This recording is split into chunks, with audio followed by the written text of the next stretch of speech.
বড়ুয়া থানার পাপড়দহ গ্রামে পারিবারিক বিবাদের জেরে মারধরের ঘটনায় টুপি শেখ নামে এক ব্যক্তিকে গ্রেপ্তার করল বড়ুয়া থানার পুলিশ। জানা গিয়েছে, গত 21শে সেপ্টেম্বর চায়ের দোকান থেকে মোটরসাইকেল করে বাড়ি ফেরার পথে হামিদ শেখ নামে এক ব্যক্তিকে মারধরের অভিযোগ ওঠে প্রতিবেশীর 11 জনের বিরুদ্ধে। তার মধ্যে একজনকে গ্রেপ্তার করল বড়ুয়া থানার পুলিশ। ধৃতের নাম টুপি শেখ, বাড়ি বড়ুয়া থানার পাপড়দহ গ্রামে। ধৃত টুপি শেখকে পুলিশ রবিবার রাতে গ্রেফতার করেছে।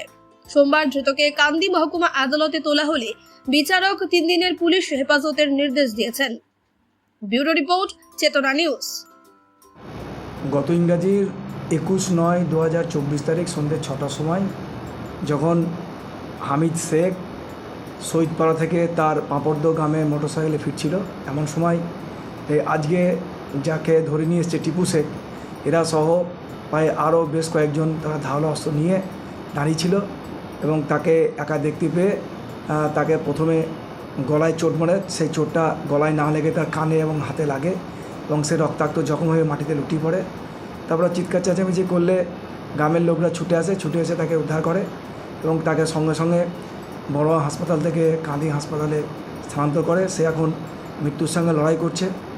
এখন কী উদ্দেশ্যে তাকে মেরেছিল এবং কী অস্ত্র নিয়ে মেরেছিল সেইগুলো উদ্ধার করার জন্য পুলিশ আজকে টিপু শেখ বলে একজন আসামিকে কোর্টে ফরওয়ার্ড করে এবং তাকে 7 দিনের পুলিশ রিমান্ড চাওয়ায়। এই কেসের যিনি তদন্তকারী অফিসার, কোর্ট সিডি দেখে তাকে 3 দিনের পুলিশ রিমান্ড অ্যালাউ করে। স্যার, এটা কোন থানা ঘটনা? এটা বড়ুয়া থানার ঘটনা।